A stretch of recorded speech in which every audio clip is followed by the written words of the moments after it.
Welcome back to another episode of the Dog Training Secrets podcast. On today's episode, we're going to go over everything puppy chewing. Puppy chewing 101. That way you guys don't wake up with a hole in your shoe, destroyed furniture, and everything in between. So let's get into it, guys. First things first, a couple things we're going to go over is why puppies chew in the first place, mistakes you want to avoid with your puppy, destructive behaviors, preventing them, and making sure that we start teaching your puppy what objects are appropriate to chew on, because the last thing we want is to wake up with a hole in your bed, right?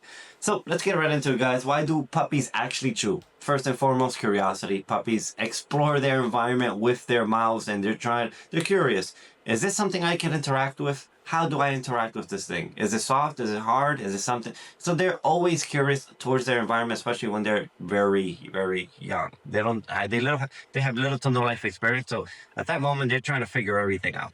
Second, entertainment. If you have a bored puppy, they're likely gonna find something to entertain themselves with, like chewing something, chewing a bone, chewing a stick. And a lot of those behaviors are natural and innate in puppies. They naturally want to chew. It cleans their teeth. It also develops the muscle in the jaws and everything in between, which brings us to our third point, teething, right? Puppies are going to chew because they're teething. This is, transparently speaking, this is kind of usually the move where the chewing wraps up a lot, because your puppy is trying to soothe himself. He doesn't know what, like, he's finding a wide variety of different materials to put in his mouth because that sensation does not feel comfortable when the teeth are coming in.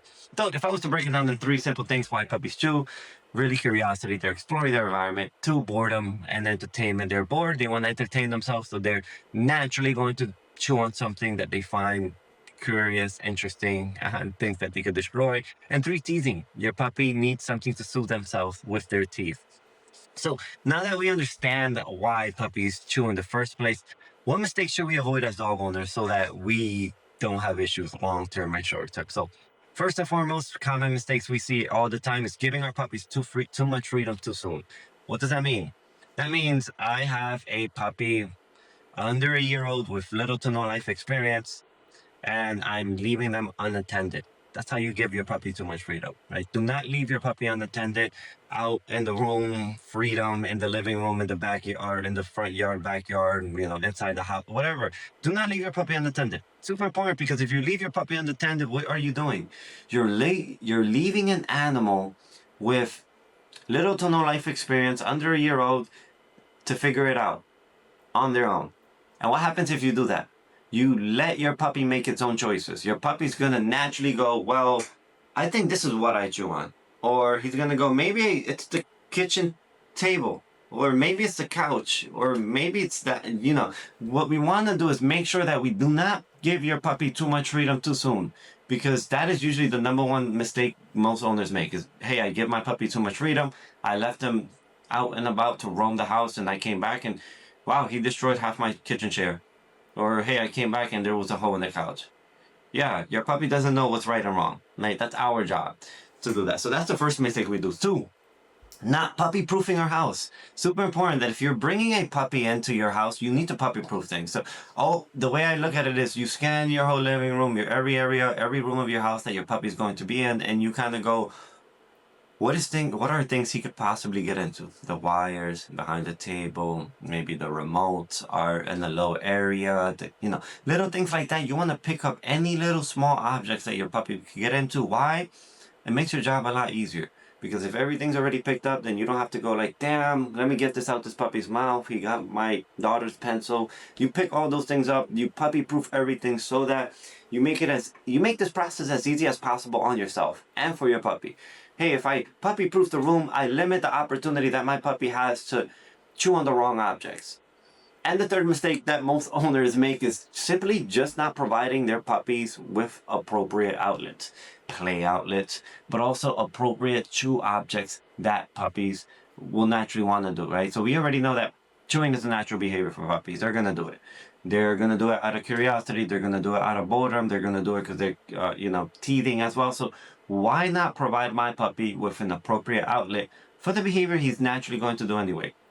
Always, as a rule of thumb, guys, it's always easier to tell your puppy, hey, buddy, I know you want to do that. Why don't you do the behavior you want to do on this instead? Versus flat out telling your puppy, hey, this behavior it's very natural to you and you enjoy doing, I don't ever want you to do that again.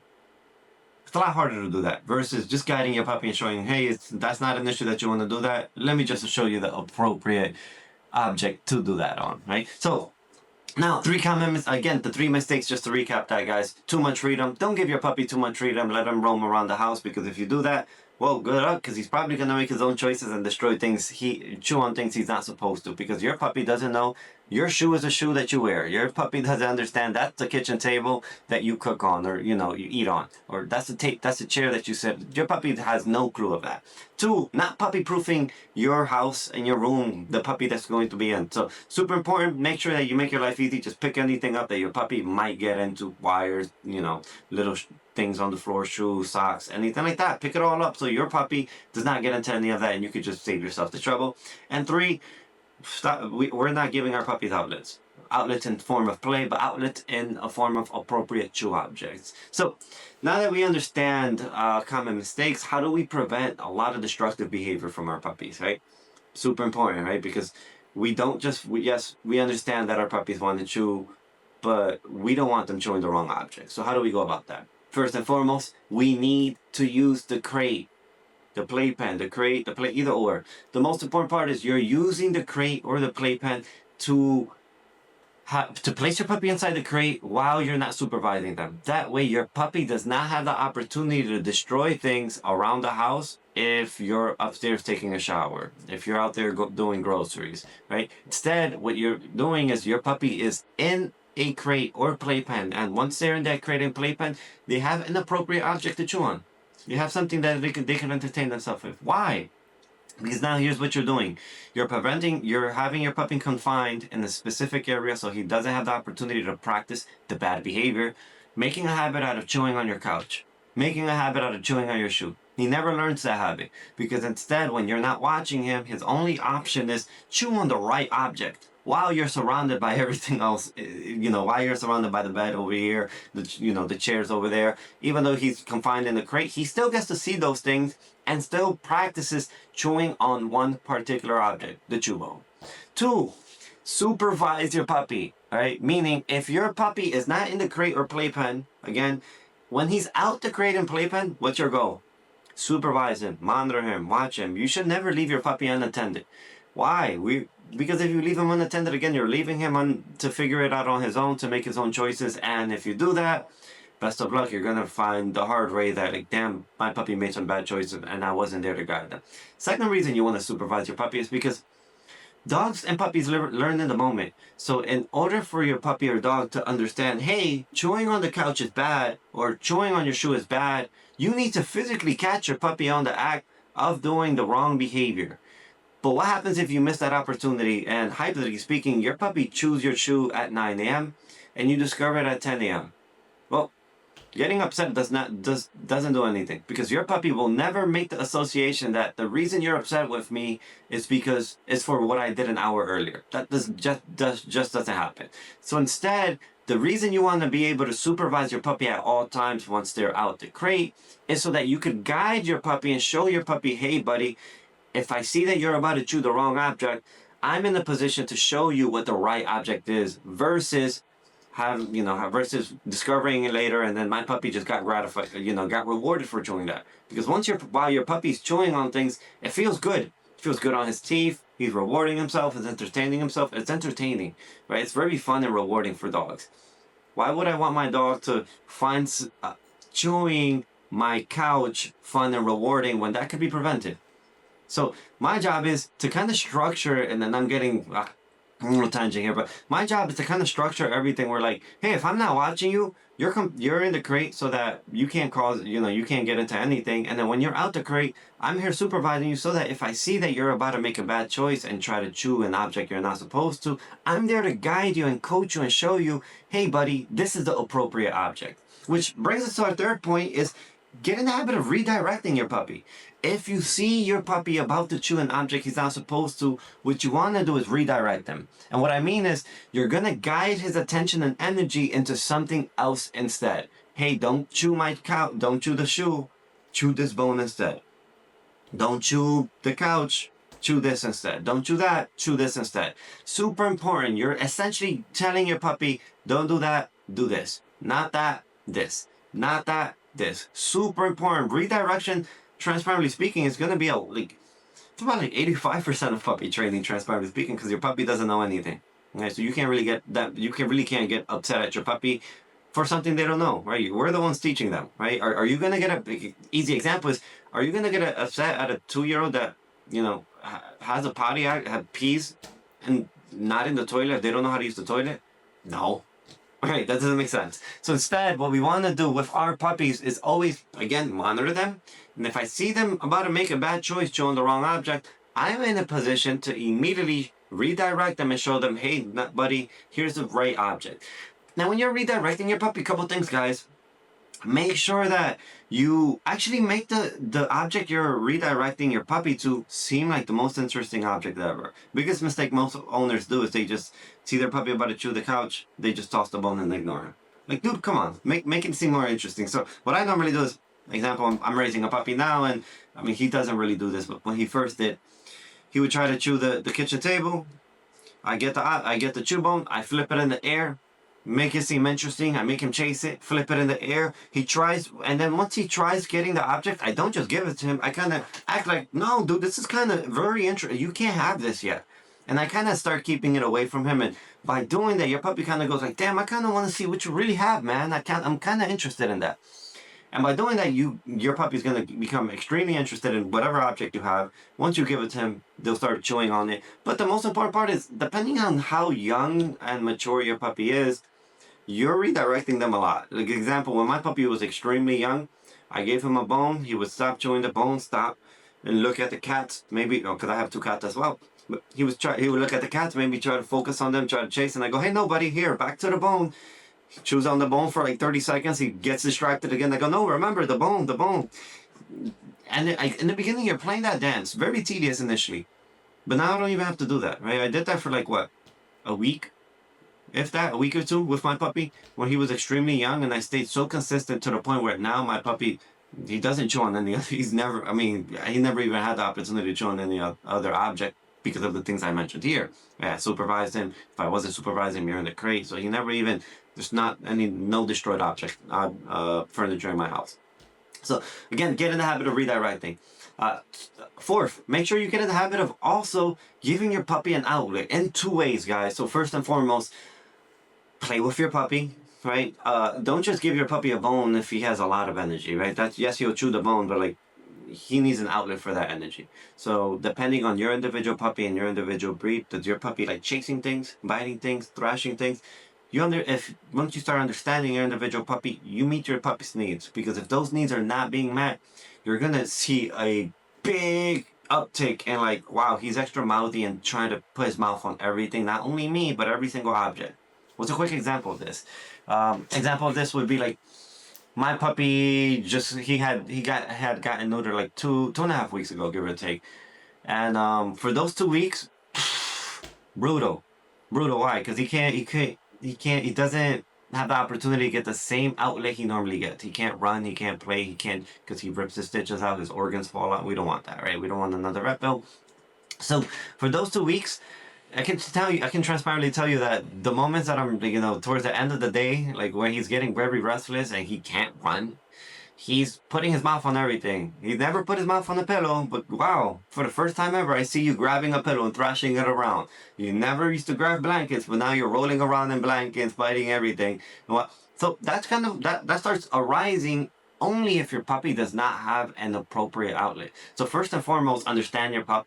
Does your puppy like chasing things? And I have a previous episode on this, guys. So if you guys are interested in that, feel free to check those episodes out. I think it's called Satisfying Your Dog's Innate Needs. But understand your dog, right? Does your dog like playing tug of war? Play tug of war with him beforehand. Does your pup like chasing things? Well, play fetch with him. Put it, maybe attach the toy to the string and make him chase it like a cat. Little things like that. Only after you've played with your puppy do you give him a bone to chew on. If you're using the bone to, manage your dog's energy needs, that's not gonna help. Right? Your puppy he's gonna want to play. He's gonna want to run around. But if you don't meet those needs first before giving him a self-entertainment toy like a chew bone, it's not gonna work. You're gonna have a puppy that just goes, I don't want the bone. I want to do this. So get in the habit of providing your puppy an outlet. And then fourth is know your individual. I mean, fifth is know your individual pup. Know your individual dog. Or every dog's a little different. Meaning, what time throughout the day, at what times throughout the day does your dog or puppy have the most amount of energy? At what time throughout the day does your dog or puppy, it's kind of like on the most relaxed state, more downtime. But use those times throughout the day strategically. Right. So if I see my puppy, I know my puppy. So the moment he gets up, he has the most amount of energy. Obviously, he just slept all night, so he's like, "Yeah, I'm charged up to run around." Right. Um. So what am I not gonna do? Right. If I notice that my puppy has a lot of, hypothetically speaking, say at 11 a.m. every single day, my puppy runs around. I'm not just gonna go here. I know you're gonna run around. Here's a bone. No, I'm gonna take my puppy in the backyard and I'm gonna again give him an outlet first. I already know you have an high. You're on an energetic high at 11 a.m. So I'm gonna meet your needs before that. And after I meet your needs by playing with you, I give you after we come inside the house. Here, you could chew on something now. And by doing that, you start teaching your puppy like, oh, I get it. Cool, my needs are being met. I'm physically fulfilled because I had an outlet to run. Two, now that I'm physically fulfilled, I'm a bit more relaxed and I could chew on something. And by doing that, it's kind of like at that moment when you give your puppy a bone, it's kind of like giving a baby a bottle. He's just gonna hang out, so chew on the bone and eventually fade away and take a nap. So those are the key components of prevention, guys. So first and foremost, use the crate. Make sure we use the crate for not supervising our puppy so that while we're not watching them, they're not destroying things around our house. Two, supervise our puppy. Making that's super important because if I'm don't watch our puppy, what are they doing? They're likely gonna make choices that are not good. So my job is to supervise them so I could, if they're making a bad choice, I can three, redirect them towards the appropriate object. The appropriate chew object so that as my puppy develops into an adult dog, he starts making better choices on his own. Fourth, start providing your puppy an outlet, physical outlet, making sure that you play with your puppy. Just providing your puppy with a bone to chew on, it's not sufficient. Make sure you play with your puppy because if you don't, then guess how much his destructiveness is gonna increase? A lot. And fourth, know your individual pup. What time throughout the day does he have the most amount of energy? What does he like playing with? What does he like chewing on? That is super important because again, yes, I'm giving it dog training is dog training, but at the end of the day, every dog's a little individual. Every dog's different. Just understanding kind of your individual pup, what are their specific quirks, what do they enjoy, what don't they enjoy, and everything in between. So now let's go over, guys. Now that we understand prevention of destructive behaviors inside the house, let's actually start teaching your puppy the appropriate object. So first and foremost, we need to provide your puppy with a wide variety of different chew toys. So what you want to be aware of is the two objects that you like, what your dog is gravitating to, right? So if I notice that like my puppy is gravitating to like, wow, yeah, this puppy really wants to, like, example, I had a client that had a puppy that really gravitated to like wooden furniture, right? The puppy would always want to go towards the wooden furniture, and we always looked at it and it's pretty straightforward. Okay, if my puppy wants to chew on something wooden, well, why don't I provide him an alternative outlet for the same thing he wants? Meaning, I'm gonna give him a chew bone that mimics that same material so that when my puppy wants to chew on something, I go, cool, here's a puppy chew bone that mimics the same material you wanna bite on. So start being aware of that as well. What material does my puppy gravitate towards? And start providing him similar materials to that. Things I would just avoid, transparently speaking, as far as chew objects, is clothy materials, anything that your like cloth, not anything that's like nylon, anything that your puppy could potentially shred up and eat. Because what happens if he eats? Obviously, that's a vet bill we don't want because then he won't be able to use the bathroom. He won't be able to go potty. So I don't give my puppy anything, like especially if he gets shredded up and swallow it, he never gets it. The only time he gets toys like that is when he's playing tug of war with me. And then when we're done playing, I put it away so that why? I don't want him shredding it up and eating it. So he only gets specific materials, so try a wide variety of different chew bones for your individual pup. Two, start creating routines around downtime, meaning start creating routines around play when your puppy has the most amount of energy. Two, start creating routines around when your puppy has the least amount of energy. So a simple routine you guys could start doing right now, something as simple as take your puppy in the backyard, give your puppy a word, hey, do you want to play? Start playing tug of war, fetch, whichever one your puppy prefers. Commit to the game. Commit to playing with your puppy. Once you commit to playing with your puppy and you give him like 10, you give him about 15 minutes of play, give him a word, that means we're done. I go, done, treat, take the toy away, put the tug toy away, the ball away, go back inside, and I go, cool, you seem a little more mellow than you were before. Here's a bone you could chew on now. And you provide your puppy with a self-entertainment toy with, again, you're testing out a wide variety of different chew bone materials that your puppy may like. And I'm giving it to my puppy, letting him entertain himself. Now, as far as chew bone materials, also be aware of kind of like very edible materials. You're dealing with a puppy, you want to make sure that he's on a consistent diet first. Don't just give him like, I've seen people just go straight into bully sticks. I rarely give my puppy dog bones like very edible bones. Maybe like on Christmas, cool, you get a special treat. But at a young age, I never really give my puppies edible bones. I kind of go like, here's some synthetic bones, bones that you can chew on, but you're not really gonna swallow. Now, 3, like I mentioned before, is make sure that you play with your puppy before anything. Super important. You need to play with your puppy before anything, because just providing your puppy with self-entertainment toy is not going to fix anything. If you give your puppy a puzzle toy, that's not going to fix anything. If you give your puppy a chew bone, that's not going to... If you don't play with your puppy and meet your puppy's needs, transparently speaking, regardless of what you do, it's not going to work. You're going to get a puppy that's going to want to nip you, it's going to want to chew on things, because they go, I have all this energy and I don't know what to do with it. So your job is to start providing your puppy and meeting their needs, right? So understand your individual puppy and meet their needs so that you don't have a puppy that destroys your house. So now, just to recap everything, guys, and so that you guys have a good understanding and understand the big secret of today's episode. The big secret of today's episode is this. Don't leave your puppy unsupervised so that he doesn't destroy your house. So if he's going to be left unsupervised, he's in the crate or playpen so that he doesn't have the opportunity to destroy anything around the house. Right? While he's in the crate and the playpen, what does he have? An appropriate chew object, so he gets to practice and rehearse chewing on the right object. Second, whenever your puppy is outside the crate, you're supervising him. Why? So that if you see that he's going to chew on something he's not supposed to, you're in a position to stop, guide him, and redirect him to the appropriate chew object. So not the couch, your chew bone. 3, make sure that you start playing with your puppy. Make sure you give your puppy an appropriate outlet. So play with your puppy, tire him out, then give him the chew bone. And make a consistent routine out of that. And if you stay consistent with that, guys, transparently speaking, you're going to start developing a puppy that starts making better choices on their own.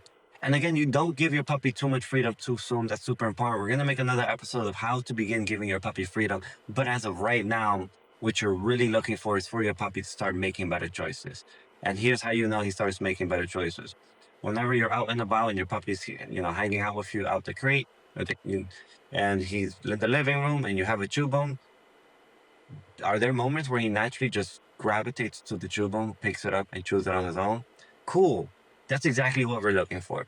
We're looking for a puppy to start understanding, oh, if I want to chew on something, I grab this bone, I bring it over here, and I chew on it. Super important, because what we're doing is developing the habit. Like, I'm preventing my puppy from ever learning chewing, from ever even I'm preventing my puppy from ever even practicing the bad behavior in the first place. You never even got the opportunity to understand that chewing the couch was fun. You never even learned that chewing my shoe was fun. You never learned that because I was so on top of everything that the only thing my puppy learned was, the only thing I chew on was the bone. Because every single time I chew on this bone is so fun and entertaining. And the more you do that, your puppy goes, yeah, this is it. I like chewing this bone. And that's the big secret for today, guys. I hope you guys enjoyed today's episode. And if you guys did enjoy today's episode, feel free to leave us a quick review on whatever platform you guys are listening on. And we'll see you guys in our next one.